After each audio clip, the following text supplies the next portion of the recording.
El ingeniero Michel Merlet nos dará sus reflexiones sobre posibles vías de desarrollo para Nicaragua en el contexto de grandes inversiones internacionales. El ingeniero Merlet es agrónomo, cofundador y director desde 2005 de la Asociación Internacional para contribuir al mejoramiento de la gobernanza de la tierra, del agua y de los recursos naturales. El ingeniero Merlet se ha especializado en el estudio de las políticas de tierra en el medio rural, el análisis de los sistemas agrarios y la gobernanza de los recursos naturales. Desde 1976 a 1988, trabajó en Nicaragua en la implementación de la reforma agraria sandinista. Por otra parte, de 1988 a 2006 ha trabajado en Europa, Asia, África y en América Latina como experto de una empresa asociativa francesa de consultores, IRAM. Es también miembro del Comité Técnico Tierra y Desarrollo de la Cooperación Francesa y profesor del Instituto de Estudios de Desarrollo Económico y Social de la Universidad de París, La Sorbonne.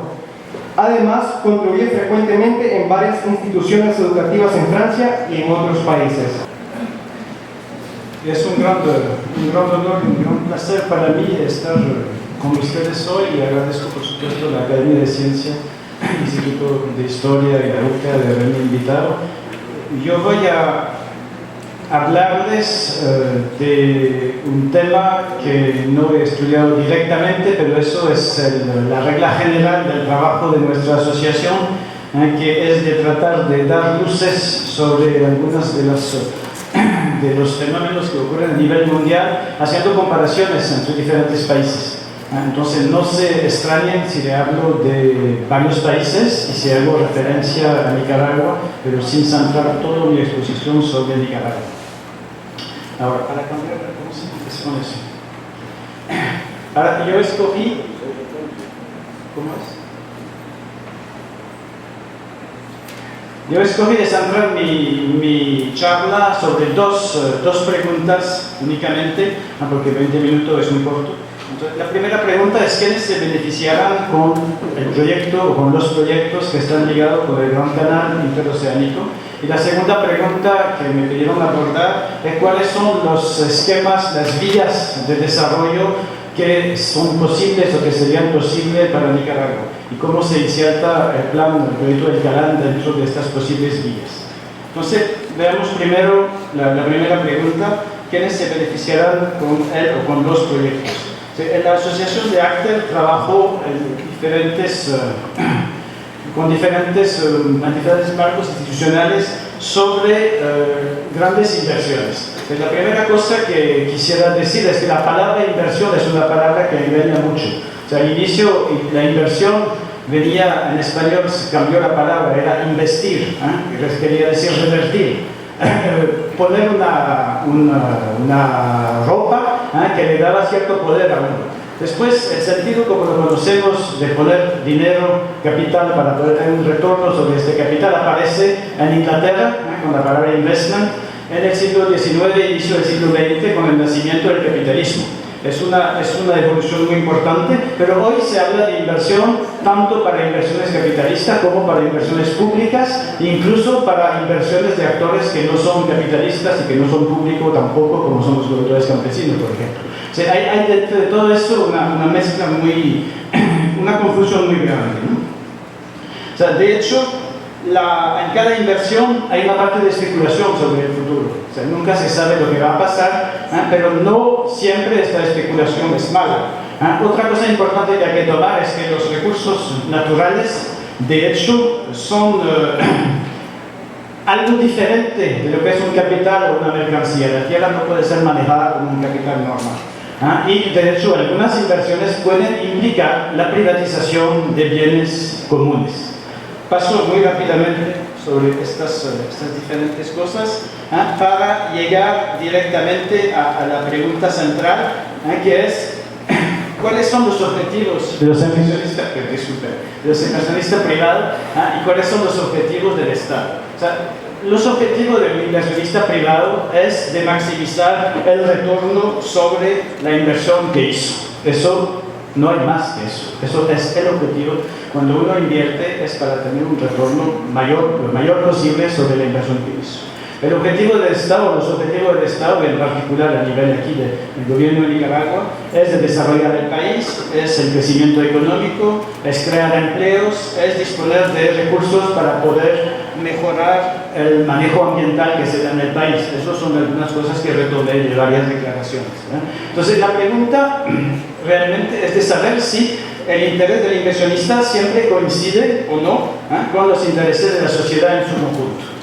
Eso nos parece extremadamente importante tocar esta discusión y para eso utilizamos un marco extremadamente sencillo a nivel económico, que es de tratar de analizar de dónde viene la riqueza creada y cómo se va distribuyendo esta riqueza creada. Entonces, si ustedes miran este gráfico, muy sencillamente, si tenemos la producción total, si le quitamos todos los insumos y los consumos intermedios que se utilizan, si le quitamos la parte de la maquinaria, de las inversiones fijas que se van gastando con el proceso de producción, que aparece en la segunda casilla, queda algo que ahí aparece como valor añadido, aquí en América Central se dice valor agregado. Este valor agregado es la riqueza neta creada por un proceso de producción.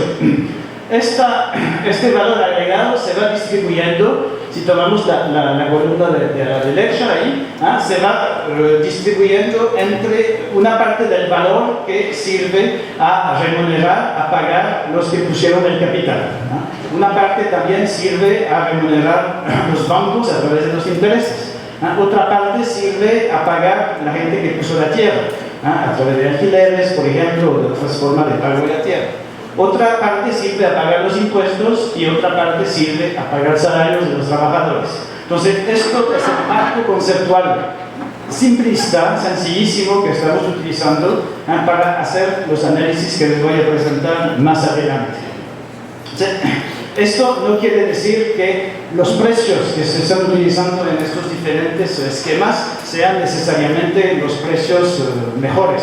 Por ejemplo, si tienen un sistema integrado donde una empresa agroindustrial compra, por ejemplo, caña a un precio muy barato a los colonos, a la gente que produce, eso no necesariamente es el precio que vale la caña. Entonces también hay que añadir cómo se reparte este valor agregado en las diferentes cadenas de valor a lo largo de los diferentes procesos de transformación. Es un poquito más complicado, pero lo que estoy tratando de hacer con ustedes aquí es de tratar de hacer un análisis muy sencillo de los órdenes de magnitud de los fenómenos sobre los cuales estamos pensando.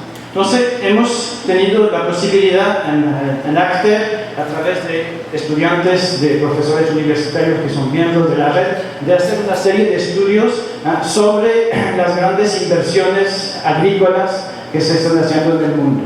Hicimos para el gobierno de Francia un documento de análisis y de propuesta que reunió la mayor parte de los investigadores y de la gente que ha trabajado el tema de la tierra en Francia, en particular fuera de las fronteras de Francia, y este sirvió para definir la política francesa en cuanto a las apropiaciones masivas de tierra en el mundo. Dentro de estos trabajos nos tocó estudiar diferentes casos de grandes agroholding en diferentes partes. Este estudio que presento aquí en esta diapositiva es el caso de las enormes unidades de producción que se han puesto en marcha en Ucrania después de la descolectivización y que realmente cubren la inmensa mayoría del territorio de Ucrania. Es igual en Rusia, es igual en diferentes otros países. O sea, si miramos aquí, y este trabajo fue hecho por estudiantes que trabajaron en el campo 2 años consecutivos, los agronegocios de mediana escala ahí en este término significa entre 5.000 y 30.000 hectáreas. Vale precisar que las tierras de Ucrania, las tierras agrícolas, son las mejores tierras del mundo, son las famosas tierras negras, los llanos de oro, que no hay equivalente en el mundo en cuanto a la producción de cereales. Entonces allí, si tomamos este ejemplo, ustedes ven allí la descripción, no entro en detalle, y si tomamos también el ejemplo de los agronegocios especializados que tienen mayores cantidades de área todavía, entre más de 20.000 hectáreas. Especializados que generalmente son sociedades por acciones que tienen fondos por lo general que son parte ucraniano y parte extranjeros.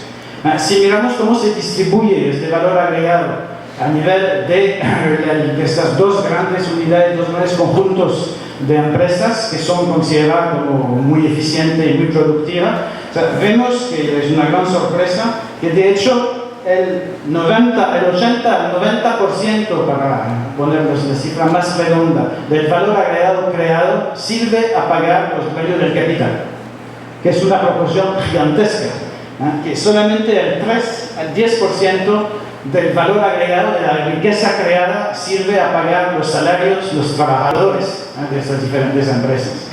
Que de hecho la tierra, allí en estos sistemas, las grandes empresas alquilan la tierra a gente que ha sido beneficiada por la descolectivización y que supuestamente son propietarios de la tierra.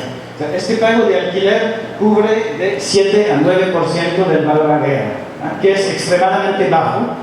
Y los impuestos por los acuerdos de inversión que se han firmado entre Ucrania y diferentes otros países cuando hay capitales extranjeros son de 1 a 2%. Entonces, esta situación llama mucho la atención porque, de hecho, hay el verdadero secreto, vamos a verlo después, de la rentabilidad financiera de la inversión de grandes capitales en Ucrania en la agricultura está en la distribución de la riqueza creada a través de mecanismos específicos. Ahora, hemos hecho estudio en otros lados. Hace 2 años hicimos un estudio en la zona norte de Perú, en la zona de Piura, en el norte de Perú, con una de las empresas de producción de etanol y de caña más eficiente a nivel del mundo. Hay varias ahí, ¿no? Entonces, allí también hicimos una comparación con la producción de pequeños productores que están en la misma zona, haciendo también este mismo tipo de ejercicio, ¿no? Tratando de ver cómo se reparte la riqueza creada por estas diferentes empresas, pequeñas, campesinas o enormes de caña y agroindustria. Y los dos gráficos que ven a la derecha muestran que en el caso de las empresas pequeñas, el 97% de la riqueza creada va a pagar el trabajo de los productores, de los campesinos y de su familia.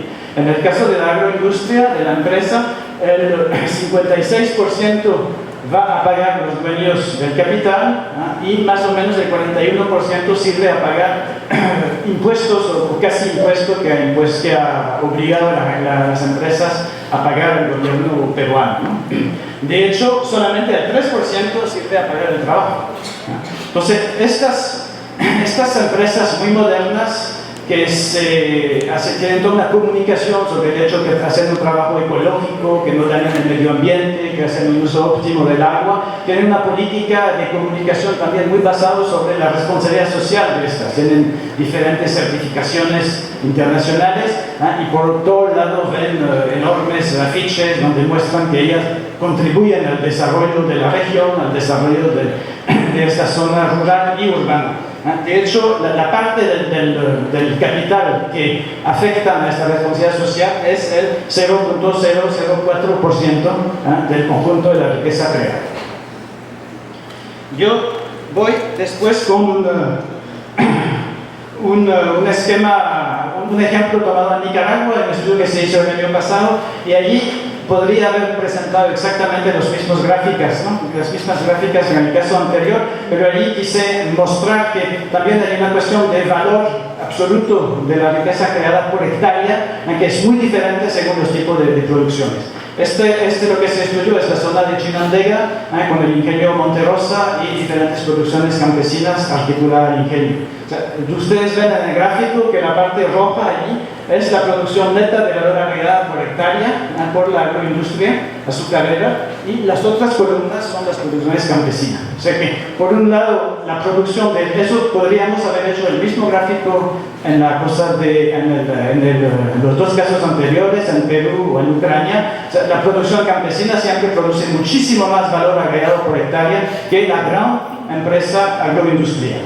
Ahora, voy corriendo porque necesito trata de terminar a tiempo. La clave al final de la rentabilidad financiera es la distribución de este valor agregado. O sea, lo que permite una alta rentabilidad financiera no es la cantidad de riqueza creada en sí, es la repartición entre los diferentes actores. y hay toda una forma de manejar estos arreglos con las empresas privadas que permite a las empresas maximizar su ganancia aun cuando sus resultados agronómicos en sí sean mediocres o incluso realmente malos.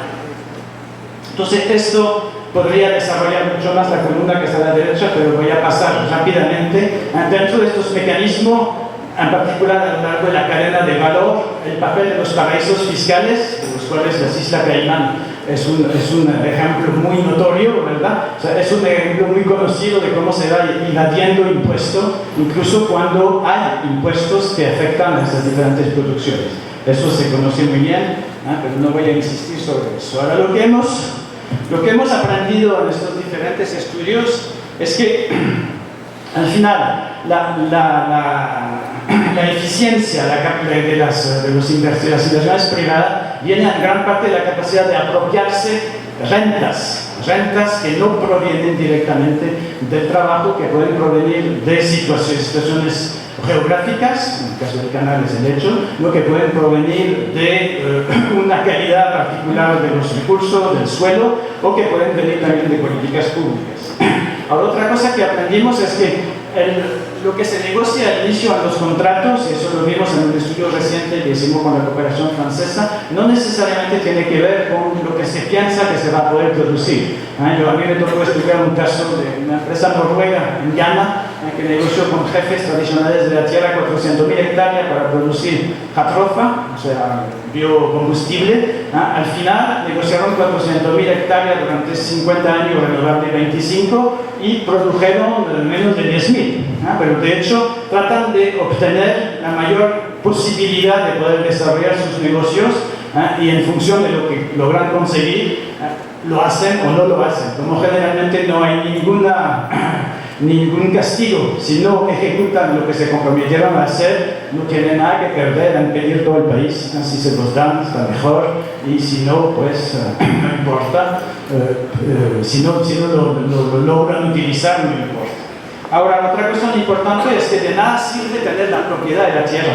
O sea, por lo general, es un consejo también del Banco Mundial, es mucho mejor pedir una concesión de 99 años que pedir la propiedad, primero porque usted no tiene que pagar nada. Esta concesión, en teoría, no afecta a la soberanía, pero en la realidad la situación es completamente diferente, y tener una concesión de 99 años es exactamente igual que tener la propiedad, con la única diferencia que no tiene que pagar la tierra al inicio. Ahora sí, regresamos al Gran Canal, muy rápidamente también. Es muy difícil hacer un estudio de repartición de valor agregado porque no disponemos de los estudios. Entonces, lo que les presento es una caricatura de relación económica, ¿verdad? Pero es solamente para tratar de definir un poco los órdenes de magnitud de las cifras que manejamos. Entonces, si la empresa está manejada, si el Gran Canal está construido por una empresa privada, un empresario privado, quien sea, o sea, busca tener una rentabilidad de su inversión. Esta rentabilidad es, normalmente, si es un fondo de riesgo, anda con los cuales hemos hablado a menudo, mínimo 15%. ¿verdad? Aquí yo tomé un ejercicio haciendo que íbamos a tratar de tener por año un 5% de retorno sobre la inversión, que es extremadamente bajo. Creo que el estudio de Bolaños hablaba de una tasa interna de retorno de 22%, si no me equivoco, que la tasa interna de retorno es la que permite tener un beneficio actualizado nulo, o sea que prácticamente funcionar como si hubiera ubicado usted su dinero, su capital en los mercados financieros o con el banco. Entonces las cifras que tengo, 5 y 15, son bastante bajas. Entonces yo traté de hacer un cálculo sencillísimo, ¿no? O sea, 40 billones de dólares, que ubicó, si eso me da 5% anual, me da una cantidad aquí de 2 billones de dólares por año, ¿verdad? Si lo pongo a 15%, me da 6 billones de dólares por año.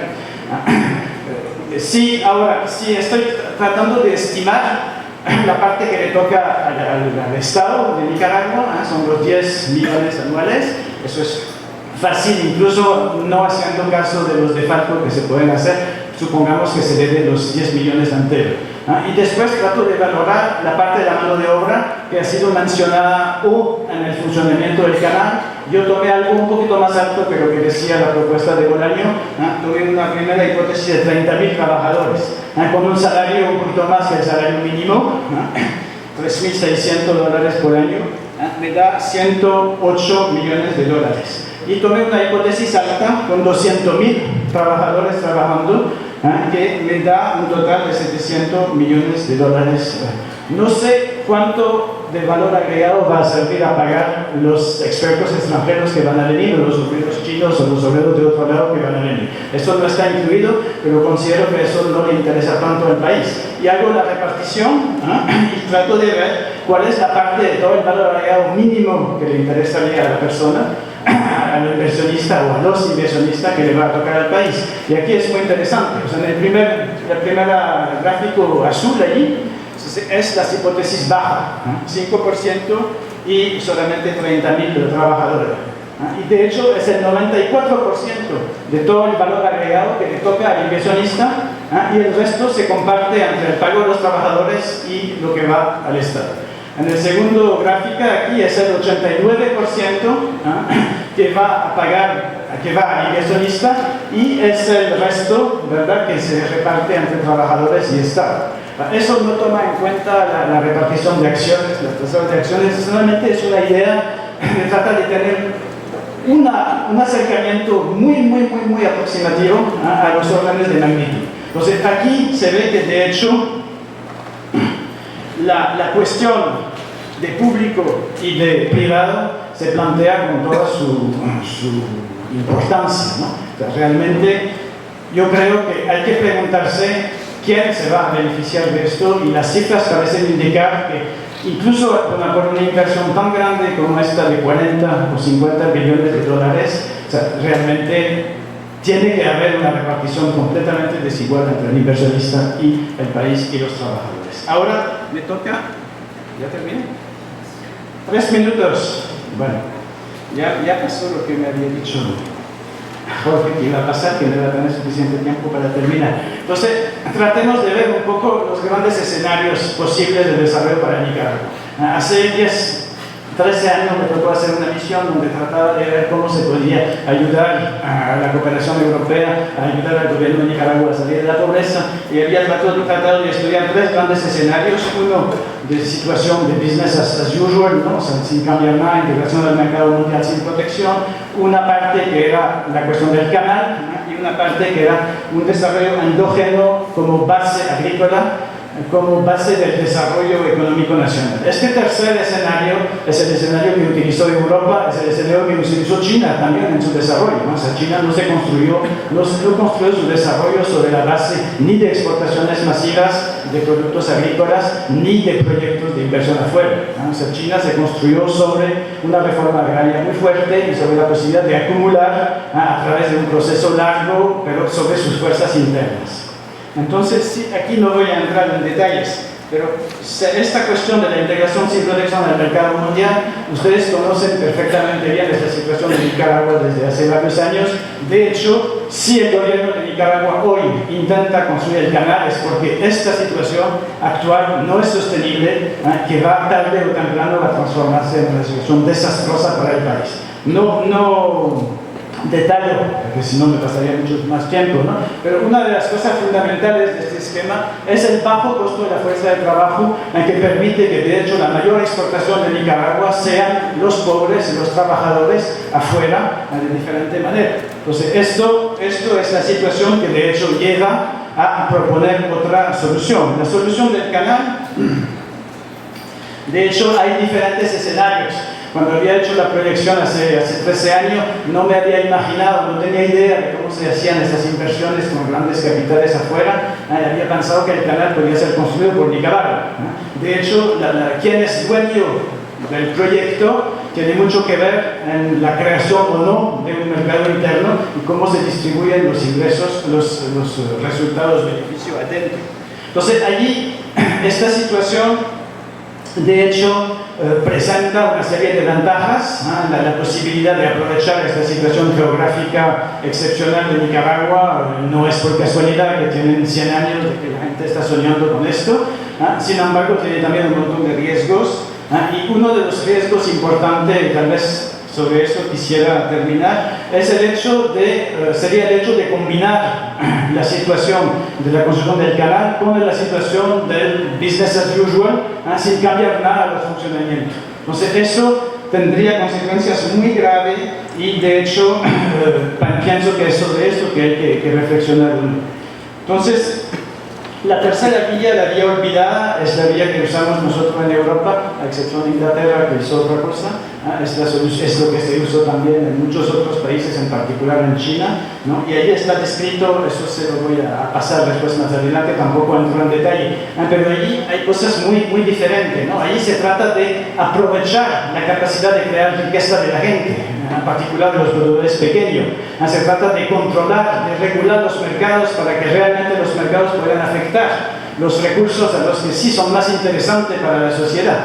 Entonces, todas estas cosas son perfectamente factibles aquí en Nicaragua. A mí me tocó trabajar hace 30 años en la cuestión de la reforma agraria, la redistribución de tierra que hubo, la situación de una expansión de una frontera agrícola amplia, crea condiciones que son mucho más favorables para este tipo de situación que en El Salvador y en otros lados.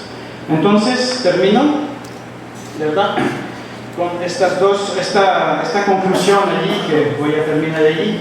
La asociación de la construcción del canal con un esquema de business as usual va a incrementar terriblemente los efectos negativos del esquema de business as usual, a mi parecer.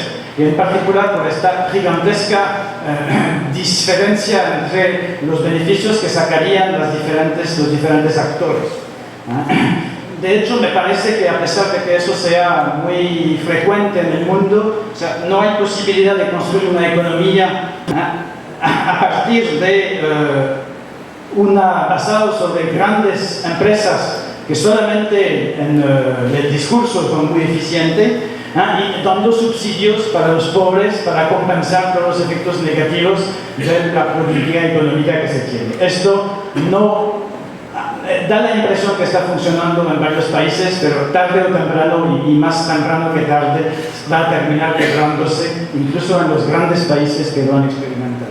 Ahora, yo pienso que hay que reactivar la discusión sobre el desarrollo rural sostenible, y aún nos ha entrado, o sea, esta vía de desarrollo que ha dado tan buenos resultados en el largo plazo, o sea, es una vía que hay que volver a integrar en la discusión.